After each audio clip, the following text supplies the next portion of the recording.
Assalamualaikum warahmatullahi wabarakatuh. Salam sejahtera untuk kita dengan tetap berharap dunia ini lekas kembali seperti sedia kala dan kita disegerakan. Amin untuk tatap muka. Hari ini kita akan berbincang tentang teks eksposisi. Di bab kedua kali ini kita akan berani untuk menyampaikan sebuah pemikiran, sebuah sudut pandang. Kompetensi dasar yang akan kita usung di sini adalah 3.3, yaitu bagaimana kita mampu memaknai, menginterpretasi, serta menganalisis struktur dan kebahasaan dari teks eksposisi tersebut. Tentunya didampingi dengan keterampilan kita mampu menyampaikan baik secara tulis atau lisan tentang opini-opini atau argumentasi-argumentasi mengenai apa? Mengenai isu yang sedang hangat diperbincangkan di masyarakat. Baik, berikutnya kalian tolong simak contoh teks eksposisi berikut ini, yakni tentang peningkatan pendidikan. Pendidikan adalah hal yang paling efektif dalam memperbaharui dunia. Hal tersebut dikarenakan pendidikan dapat digunakan sebagai batu loncatan untuk mengetahui segala informasi serta ilmu yang ada. Banyak sekali upaya yang dilakukan oleh pihak pemerintah. Contohnya, Indonesia dalam melakukan pembangunan gedung sekolah, bahkan sampai melakukan kegiatan bebas biaya sekolah atau sekolah gratis. Di Indonesia, peningkatan upaya pendidikan memang tergolong lumayan baik. Selain itu, hal paling utama ialah harus ada minat siswa untuk berprestasi dan belajar. Jika peserta didik semakin aktif serta diimbangi dengan fasilitas yang baik, dapat melakukan kerjasama akan meningkatkan martabat Indonesia di kalangan negara-negara di dunia. Jika hal tersebut terjadi, maka akan tertarik perhatian investor asing untuk menanamkan modal di negara ini sehingga tingkat ekonomi masyarakat dalam negeri semakin meningkat. Peningkatan pendidikan tersebut harus diimbangi dengan kompetensi maupun kualitas guru yang bagus. Di dalam teks tersebut, kita bisa lihat ada sebuah struktur yang terbangun. Pertama, tesis.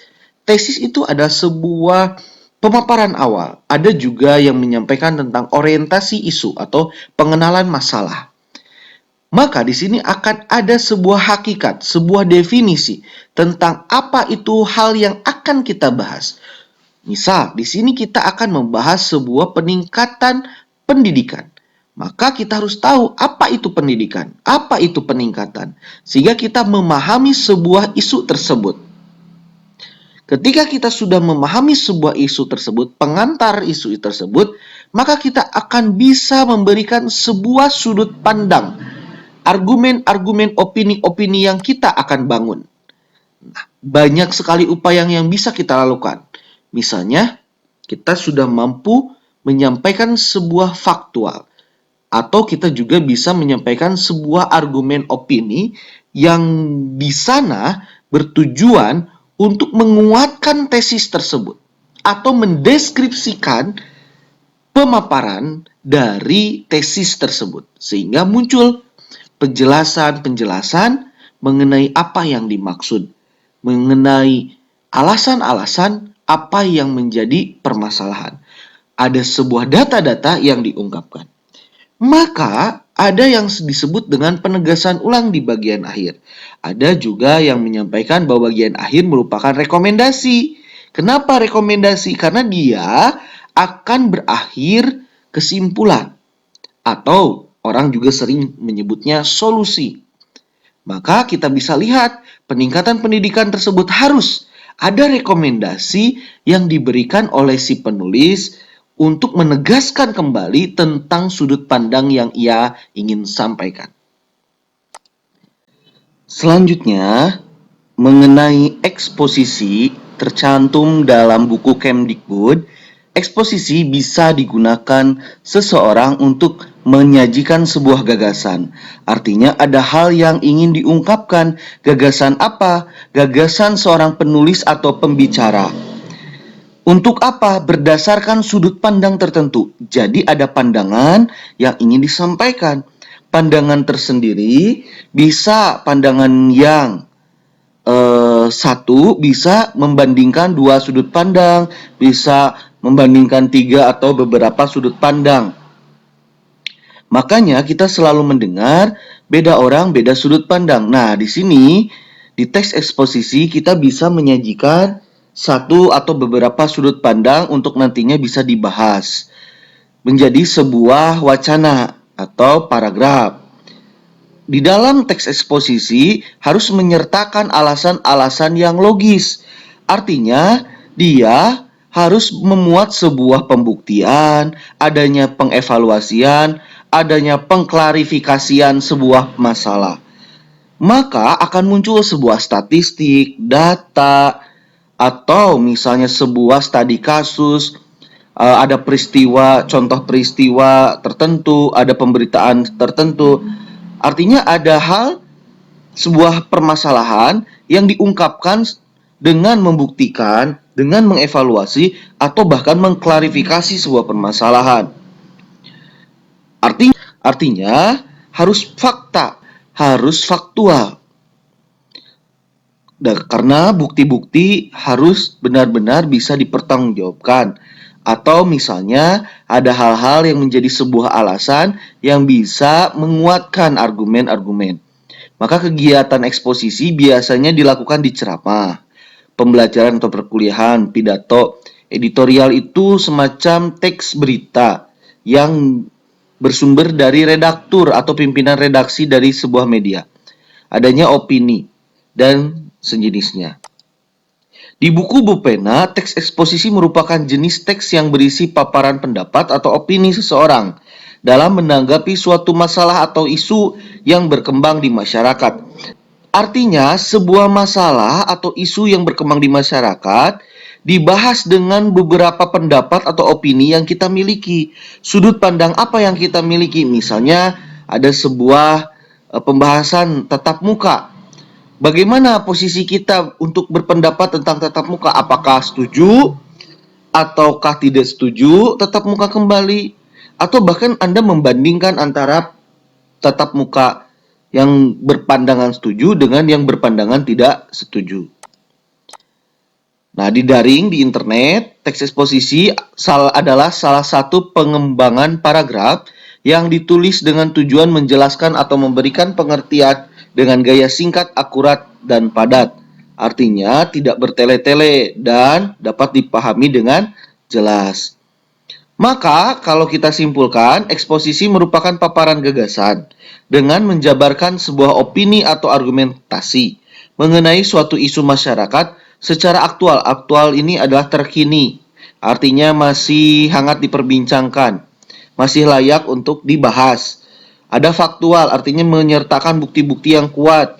Logis, artinya masuk akal. Jelas, artinya dia tidak bertele-tele, efektif. Kalimat yang digunakan bisa dipahami oleh halayak. Ada sebuah kalimat, berada di ruang ini mungkin sudah takdirmu, tapi jendela mana yang ingin kau lihat itu pilihanmu. Maka ini yang dimaksud dengan sudut pandang. Pilihan mana yang ingin kau lihat? Satu, dua, atau beberapa.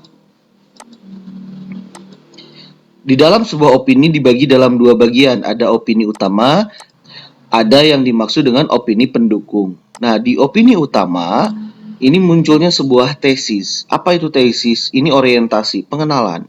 Jadi kalau kita akan membahas tentang tatap muka langsung di proses pembelajaran, maka kita akan memberikan sebuah pengenalan. Apa yang dimaksud dengan tatap muka langsung? Seperti apa? Pengertiannya bagaimana? Nah, muncul hakikat. Hakikat tadi, pengertiannya, dasar-dasarnya. Misalnya juga muncul sebuah teori yang relevan. Misalnya menurut seorang psikolog bahwa pembelajaran tatap muka perlu karena interaksi itu penting di dalam proses pembelajaran. Nah, ini adalah penguatan-penguatan sebagai sebuah opini awal atau opini utama. Kalau kita sebut sebagai gagasan pokok biasanya. Nah, ada yang disebut dengan opini pendukung logika berpikir, artinya ada sebuah alasan yang dimainkan tapi tetap mengacu pada kelogisan, artinya masuk akal. Ada contoh kasus atau kejadian, misalnya ada eh, peristiwa konkret, misalnya pernah seorang siswa eh, malah lebih sering keluar rumah untuk mencari WiFi gratis, maka ya lebih baik tatap muka saja langsung karena sama-sama saja mereka keluar rumah. Ada juga statistik data, misalnya bagaimana penyebaran COVID di Tasikmalaya, apakah sudah zona berapa, zona hijau, kuning, orange, atau yang lainnya. Bisa berupa referensi pembanding, misalnya bagaimana tindakan-tindakan daerah-daerah lain untuk menanggapi tatap muka, misalnya kalian bisa menggunakan pembanding. Nah, ini yang disebut analisis isi argumen. Maka di analisis isi argumen itu ada yang disebut dengan argumen dalam yang kedalamannya bagus, ada argumen yang dangkal artinya lemah. Yang dalam atau yang kualitas dan kuantitasnya bagus artinya kualitasnya kuat dalam artian dia kerangka berpikirnya terstruktur dan kuantitasnya bagus argumennya artinya banyak pendukung maka argumen tersebut didapat disab maka argumen tersebut bisa disebut argumen yang sangat dalam, artinya kuat. Tapi kalau misalnya tidak memenuhi sedikit pembuktian, opini pendukungnya sedikit, maka kita bisa juga sebut sebagai argumen yang dangkal. Nah, di sini ada beberapa jenis teks eksposisi. Ada 1, 2, 3, 4, 5, 6, 7, 8 teks eksposisi. Ya, dari mulai definisi sampai berita. Kita akan lihat satu persatu. Definisi artinya adalah pemaparan, pengartian, penghakikatan. Nah, ini biasanya berupa kopula ialah merupakan misalnya tatap muka.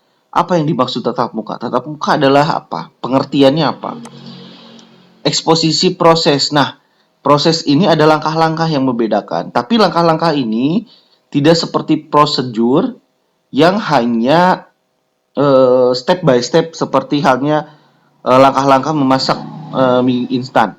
Tapi di dalam teks eksposisi proses ini, langkah-langkah ini dideskripsikan.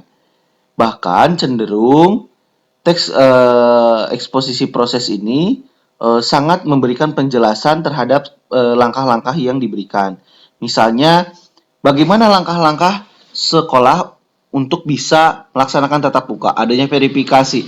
Satu poin ke poin yang lain itu ada penjelasan yang detail, ada pembuktian, ada opini, ada argumen yang disampaikan. Misalnya yang pertama harus dapat surat izin dari orang tua. Nah, itu seperti apa skemanya, penjelasannya. Nah, ini posisi proses. Lalu ada klasifikasi, pengelompokan. Nah, ini pendeskripsian. Misalnya kayak yang pernah kalian lakukan di sebuah teks laporan hasil observasi, ada pengelompokan. Misalnya Tasik sudah masuk ke zona apa, atau sekolah yang bisa melakukan tatap muka itu harus berada pada zona apa. Jadi zona dibagi misalnya ada zona hijau, kuning, orange, merah, dan hitam misalnya. Nanti diperjelas apa perbedaannya. Terus eksposisi ilustrasi. Nah, ini ada penggambaran. Pernah dengar menggunakan analogi. Nah, istilah analogi itu digunakan di eksposisi ilustrasi. Nah, misalnya bahwa tatap muka itu seperti manusia ingin makan. Kenapa manusia ingin makan? Karena sangat sangat penting bagi kehidupan manusia. Sama halnya tatap muka ketika proses pembelajaran. Jadi kalian bisa menganalogikan, mengibaratkan. Eksposisi pertentangan. Ada dua hal yang ditentangkan. Misalnya tadi, tatap muka pada sudut pandang yang setuju dan tidak setuju. Ada juga eksposisi analisis. Ini berupa hasil percobaan atau investigasi. Misal kita punya data nih tentang penyebaran COVID-19. Nah, data tersebut menjadi acuan atau menjadi dasar argumen kita gitu. Nah, itu yang disebut eksposisi analisis. Ada eksposisi perbandingan. Nah, berbeda dengan pertentangan yang menentangkan sesuatu yang bertolak belakang, perbandingan bisa saja sesuatu hal yang mirip. Misalnya bagaimana tindakan Korea Selatan terhadap antisipasi COVID-19. Sama ketika orang Indonesia juga melakukan hal yang sama. Atau yang lainnya. Jadi, perbandingan ini tidak hanya berupa hal-hal yang berbeda, tapi juga bisa membandingkan hal-hal yang sama. Ada eksposisi berita. Nah, berita ini biasanya di teks editorial. Nanti kalian kalau kelas 12. Nah, berita ini adalah pemaparan peristiwa. Maka akan muncul pola penyajian eh, temporal atau peristiwa per waktu, atau kalian juga nanti menjelaskan secara kausalitas atau sebab akibat mengenai sebuah peristiwa tertentu. Misalnya pernah kejadian ada seseorang yang pingsan di pinggir jalan. Tidak ada berani yang mendekatinya karena takut karena COVID. Nah, ini peristiwa ini bisa dijelaskan. Peristiwa ini bisa disampaikan oleh menggunakan teks eksposisi, ada argumen, ada pendapat. Kenapa hal itu bisa terjadi? Maka muncul bagaimana dan kenapa. Kesetiaan adalah kemewahan, kepercayaan adalah hal tak ternilai, sedangkan kebohongan merupakan akar dari kehilangan. Jadi, tetap berbaik hati dengan lingkungan Anda, dengan orang tua, dengan teman dekat, bahkan dengan guru. Berprasangka baik dengan melaksanakan komunikasi yang baik. Tetap sehat, jaga kesehatan, dan Assalamualaikum warahmatullahi wabarakatuh.